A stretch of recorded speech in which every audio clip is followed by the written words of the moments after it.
I'd like to welcome you to EMU Today. We are so glad that you're joining us. I hope you're sitting back and enjoying. And I really want to thank you for taking the time to join us again today for EMU Today. My name is Mark S. Lee, and I'm here with my co-host, Ms. Sarah Podaraki. How are you?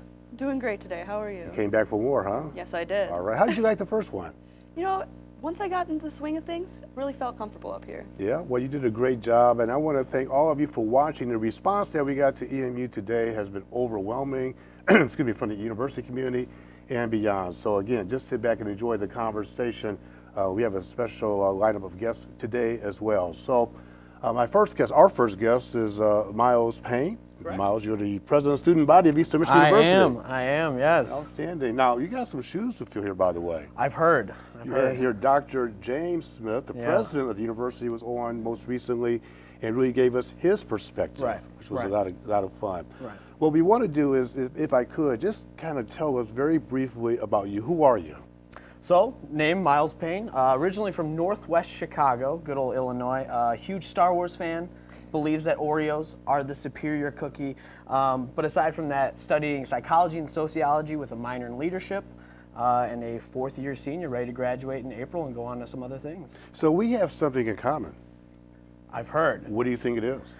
Now, correct me if I'm wrong, but I think you were in my position about 300 years ago, something like that. Maybe about 2 or 3 years ago, but yes. Gotcha. I was actually president of student body here at Eastern Michigan University. I had a wonderful experience here. Yeah. And I had a great time, and that was just a couple of years ago. Just a couple. All right, what I'm going to do is to really turn over to Sarah and have you guys have a little conversation. I'll chime in where appropriate. Sarah? Okay. So as a student leader, what are some of the key challenges that you face? I think one of the biggest challenges is just simple communication.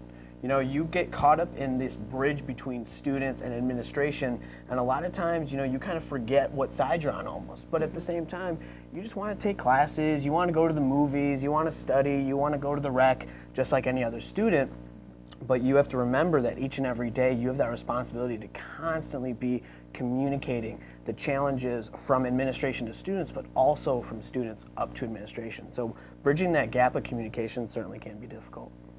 And when we had President Smith on last time, he spoke of all of the different developments happening on campus. What's your perspective on all of those, and what have you contributed to campus? I love it. Seeing Strong completely gutted, you know, Strong needed a lot of love, so the fact that we got a lot of money from the state to really put some new equipment into Strong and completely renovate it top down is something that I and a lot of students are excited to see. Something that my cohort Larry and I in student government have been really excited about is... Larry is the vice president of the student body.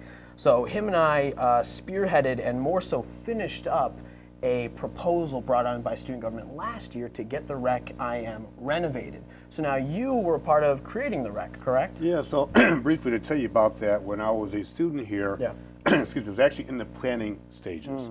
And so myself, you may have heard of the Porter building. Yep. And Dr. John Porter was the president of the university when I was president of the student body. So Dr. Porter would come to me and ask me for the students' perspective, and I went to the Board of Regents with Dr. Porter, amongst others. But originally, I saw the blueprint. Yeah. So I was really engaged from day one. I never saw the completion because I graduated. But that's my history with the Rec IM building. But continue your conversation. Yeah. So the Rec IM building, you know, it was built, but over time, you know, just like any other building, it deteriorates over time. And so it's gotten to the point where, you know, we as students banded together and said, you know, we love this rec. We love coming here to swim and work out and play basketball. But, you know, the facilities just aren't as top-notch as they need to be. So we banded together and we sent a proposal to the Board of Regents to pass a $35 opt-out fee. So students that didn't want to pay this fee, they don't have to. And we ended up getting a huge amount more students to buy into this fee than we originally thought. So students said, yes, I want a new rec as well. They paid this fee, and so now we've just recently put about $155,000 of new weight equipment into the rec, and there's another order of pretty much of that magnitude to come. So we're really putting a lot of new stuff into the rec, which we're excited about. And outside of the rec, what are some other things that you guys have been touching on? So outside of the rec, on campus or like off campus? Within the community, on campus, anything. Okay. So a really cool thing that Larry and I have been really excited about is is access to hygiene products. So one thing that we started doing in the student government office for a long time, student government has been handing out free condoms. But we thought, we have a lot of, students on campus that need different products in a pinch. A lot of menstrual products can be expensive off campus, and so a lot of times if you're, running between classes and you're just in a pinch, what do you do? And so we started offering free menstrual products in our office, and we're currently working with the Women's Commission on campus, Snow Health Center, even some off-campus vendors to see if we can get free menstrual products across campus in various locations. Do you find the student engagement, excuse me, the engagement of students with student government, is it increasing, is it decreasing? Do you find a great level of engagement by the students here at EMU? It varies. It varies. Going into this year, we felt that there was a lack of knowledge about student government.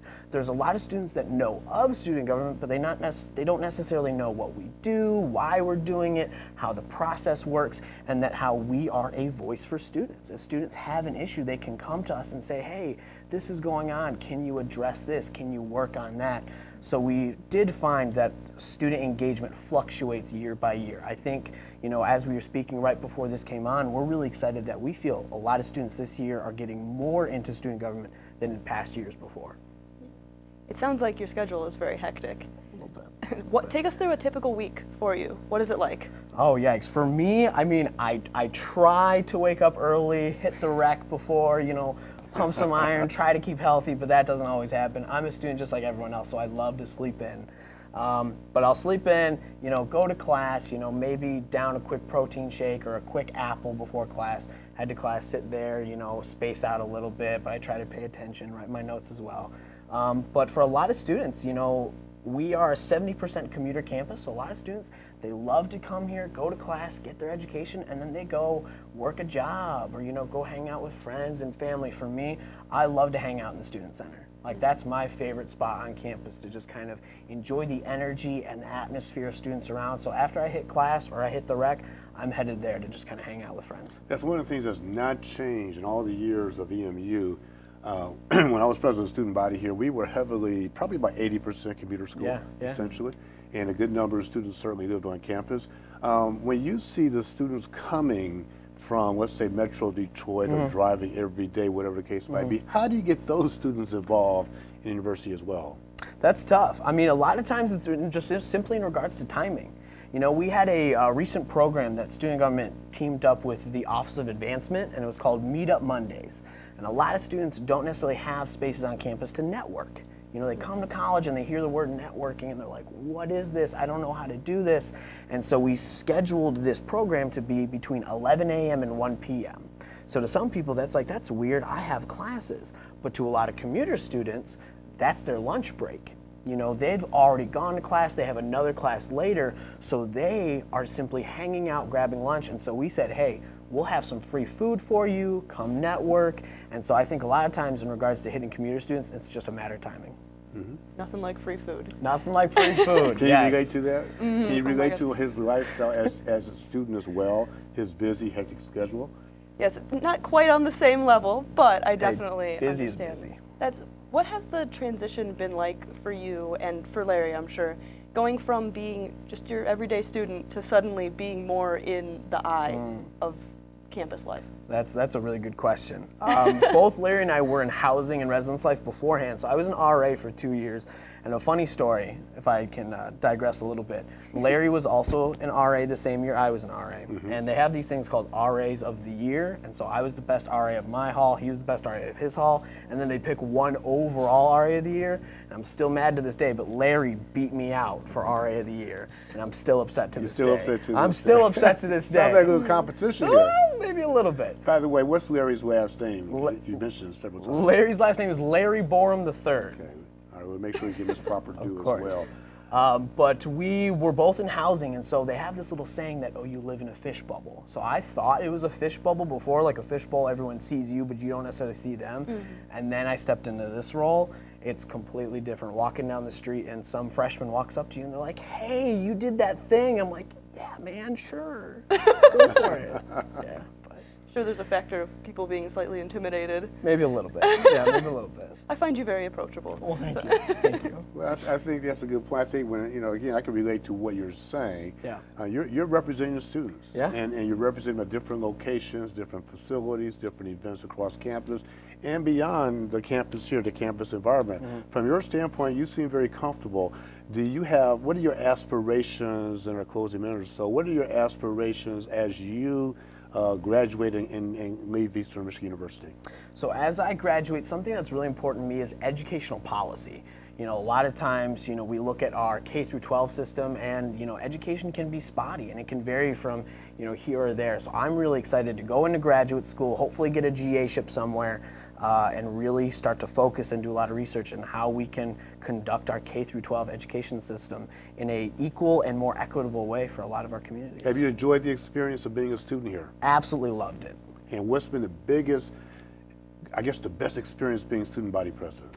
The best experience is, people like you all. It sounds super cheesy, but it's so true. Being in spaces where I get to meet fellow people that just love and live for Eastern just so much, and each and every day they just love to come to school, love to come to class, love to come to clubs and orgs and all these kind of events that just love Eastern with every fiber of their being. That's what gets me up at the Do end you of the see day. that as well, Sarah, from your standpoint? Oh, definitely. Yeah? There's a big community going on here. Yeah. And from your standpoint, how do you see the perception of student government in our closing minute or so from the general population at large?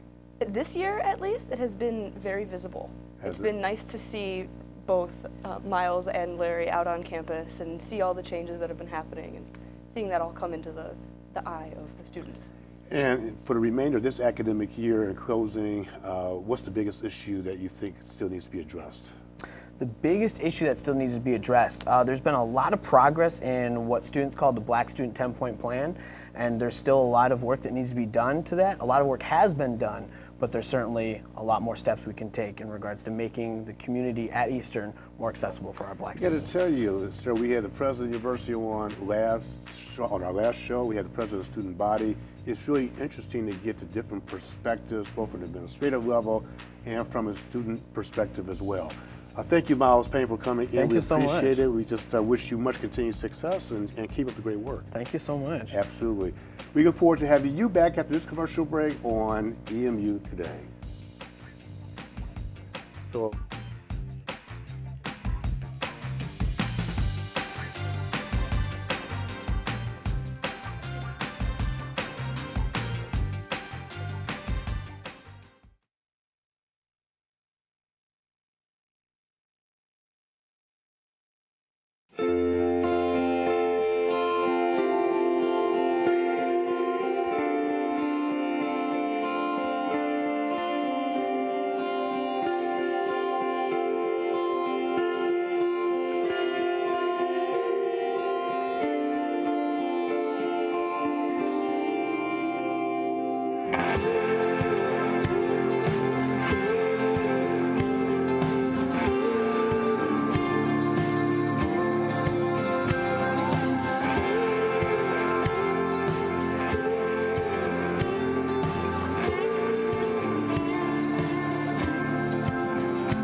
Welcome back to EMU Today. We are so pleased that you are joining us, and we're going to continue the great conversation on this program, which is focused on general interest topics here at the Great Eastern Michigan University. I'm so pleased to welcome back on this segment with my co-host, Sarah Podaracki. How you doing, Sarah? Doing great. That was a great interview you did. Well, thank you. Very well done with Miles Payne, and great things happening at the university level from a student perspective. But what we're going to do is to pull the lens back, and I'm so pleased to welcome Dr. Lewis Hershey. He is a PhD from Louisiana State University. He has 29 years of experience in higher education, and he also has an MA and a BA from the University of North Carolina at Chapel Hill. And currently is the head of the Department of Marketing and a professor of marketing at Eastern Michigan University over at the College of Business. Dr. Hershey, thanks for joining us. Thanks for having me. I'm glad to be here. It's so glad to have you. And before you came to Michigan, you were in North Carolina, Louisiana, Missouri, and Georgia. So your academic background is really extensive. It's another way of saying I'm old, yes. What brought you here? The opportunity to be a department head was one of the primary attractions to coming to Eastern Michigan. By chance, I was familiar with Eastern Michigan because I competed against them as a senior in speech communication in the forensics program, which you still have here on this campus. So I knew a little bit about the school, but I was also very much interested in getting back up into the northern part of the country. I had lived in Rhode Island for many years before my family retired to the south, and so the chance to come back up a little further north where you have 4 seasons instead of 1, like we have in North Carolina, was one of the attractions. But specifically this program here, with its strong sales component, was one reason I was attracted to this department. And we'll come back to that in a second. And you are in the College of Business. That's correct. And how many students, Dr. Hershey, are in the College of Business? Do you have any idea? A little over 3,000 total. Really? Maybe 800 or 900 distributed across a couple of different graduate type of programs or certificates, and then depending upon the semester, between 21 and 2,400 in the undergraduate programs. And sir, I think you're taking classes over at the College of Business, aren't you? Yes, I'm a marketing minor though, so I don't know if you guys count those towards the numbers or if We it's do. just okay. Awesome. That I'm one of those several thousand. And so what types of classes have you been taking, if I could ask, over in the College of Business? So to have a marketing minor, it only takes about 7 classes, I believe.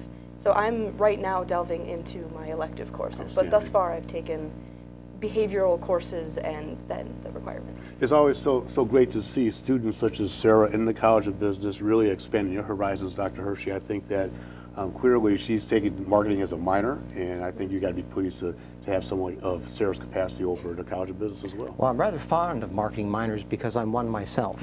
Oh, My undergraduate degrees were in communication. My doctoral minor is in marketing. awesome. So it's never too late to start marketing. Yes. So I know you've been here at Eastern probably is 2 years? I'm in my 3rd year now. Oh, you got to be kidding me. Yeah. I remember when I first met you. Yes. Oh my goodness. Your class was the first one I saw, the summer of 2015. That is amazing. You came in and evaluated me, I believe, right? You had guest speaker of, was it Tim McIntyre That's exactly from right, Domino's? from Domino's. And so where I'm going though is so you're in your third academic year here, and there's a program, there's a sales institute that you're Yes. very instrumental in really getting up and running. Tell the viewers about the program. Well, the Sales Institute was something of a brainchild that was underway long before I got here, though I didn't know that at the time. One of the backgrounds I had outside of academia were the couple of years I spent in retail financial planning as a salesperson. And so I knew the value of sales, and I also knew that it's an opportunity for a lot of people to make a transition from undergraduate school into a career path. Here, what I was fascinated by was how little people knew about how much sales we've got. We have over 400 sales students every year. That's did not know across that. all the semesters. We have a concentration available in sales, though most people don't know about it. Tomorrow I'll be going down to the University of Toledo, who are going to mentor us as part of our membership in the University Sales Center Alliance. They have 200 sales students. So we have twice as many, and they have an entire school of sales there. So the upside of this is that we have a lot more students in many places that concentrate in sales, and we have opportunities to get even more support from external communities and stakeholders that are interested in recruiting those students. Have you ever thought, sir, about the sales field as well? A lot of people will confuse marketing and sales, They're actually two functional areas. What are your thoughts on sales? I am one of those people that didn't know we had that department, and now it's, or that concentration. And We'll have to get you signed up. yeah.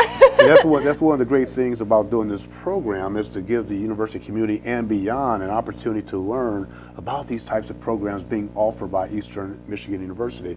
You've also had the opportunity of taking students, I think, across the country to other locales as part of this program. Talk to us about that. We're just getting started in that area, and one of the reasons for having the Sales Institute is to raise funds so we can take students to more. Close by travel is not too expensive, but to travel much further, say to Florida like we went last November, takes quite considerable more resources than just a car trip. Fortunately, we have a nice starting point because we're surrounded by sales centers, which means we're surrounded by sales competition opportunities. So we have sales centers at Toledo. We have them at Bowling Green State. We have them at Central Michigan. We have them at Western Michigan. And we even had them sponsored by Quicken Loans, both in Detroit and in Cleveland. And the opportunities to go to those are just day trips. And so we'll give a chance for our students to have more opportunities to compete in sales competitions. And that was my question when it comes to sponsors. So you have Quicken Loans, obviously headquartered in downtown Detroit. I know we have a very strong relationship with Quicken Loans, for example, but you're always looking for additional support to help these students get the exposure and certainly learn more about the sales field. Talk to us about what you're looking for in terms of potential sponsors. Well, let me tell you what I would think the Sales Institute looks like in 5 years. Okay. In 5 years, we would have a space in the COB where students would walk into and be literally surrounded by the culture of sales. The logos, the brands, the point of purchase information about the opportunities at various local Southeast Michigan companies would be all over that room. It'd be like going into a car dealership when you're waiting for your car and they have all the brochures of all the wonderful cars you can buy from them. It'd be like that. And the reason that that's important is because the opportunities to engage students, to see how the things they're studying in a sales classroom or a marketing classroom get put into practice immediately when you're working in the field is pretty neat. For example, when I go down to Toledo, they have 15 gold sponsors. They have 4 platinum sponsors. When we went to Florida last year for the competition, there were banners with 32 different sponsors of their sales center. That sales center paid for 100 competitors and their coaches to fly into Orlando for a 2-day competition at no expense to them. So in 5 years, we'd like to be somewhere along those lines, where we're not only sending students to competitions, but we're bringing people here for competitions at the College of Business at Eastern Michigan University, because we need to do a better job at telling the story of sales at Eastern and why it's a great place to be. And I think that's the beauty of EMU's College of Business, as well as all the colleges represented here across our 22,000 students, is the opportunity to get that practical experience. I mean, you have a great level of guest lecturers, adjuncts, full-time lecturers, people with that great experience who could bring that experience into the classroom as opposed to maybe just giving the theoretical perspective. Sir, from your standpoint as a student, do you find that as a benefit as a student taking classes here, getting that practical experience as opposed to just the theoretical side, if you will? Where we are situated seems pretty opportune for getting out and experiencing a lot of things in my areas of study specifically. The one thing I'm super interested in, how would you describe the difference between the marketing program and the sales program to someone who's currently in the other program? Okay. All of the marketing function is about communicating. The ways they communicate and the mediums they use to communicate are different. The sales function is the interpersonal dimension. And for some kinds of products, particularly products that are either expensive or complicated or both, it's very difficult to put all that into an information that is impersonal. Especially for some kinds of products, say life insurance, which no one really wants to buy, but maybe everybody should. You need someone who can explain how that benefits that person and their family. So, again, 2 distinct areas, and really, did you find the skill set similar for a marketing person versus a salesperson, or are they two distinct skill sets? I think they both have to have the same kinds of skill sets, but in different proportion. And by that, I would say that the soft skills of communication, both written and spoken, are more important in sales than they are in marketing. A salesperson still needs to have analytical skills to understand their customers and to figure out how to alter offers to make something more attractive to them, but probably not as much as a marketer does because they do more analytics than a salesperson would. You learning anything about this conversation, further conversation? I definitely What's am. the key headline that you're learning? What do you think? I wish I had known about the sales program because it definitely seems like something I would have explored. From what I'm gathering from it, there's a little bit more of working with people in yes. sales, and that's something I thrive on. So maybe I'll look into that. Well, and I think in life you have to build relationships. You have to work with people, whether or not you're working in marketing or if you're working in sales. Those are two distinct skills, or one critical skill that you got to have no matter what you're going to do with your life. If people want to get more information, if someone like Sarah or other students around campus, even alums want to become engaged, where can they get more information? Is there a website? We definitely have a website how in the can they College of contact you? Business. All the departments have them. There is a website for the Sales Institute. It's a little harder to find now because we're still tweaking the change in the web program that you've seen from our web presence.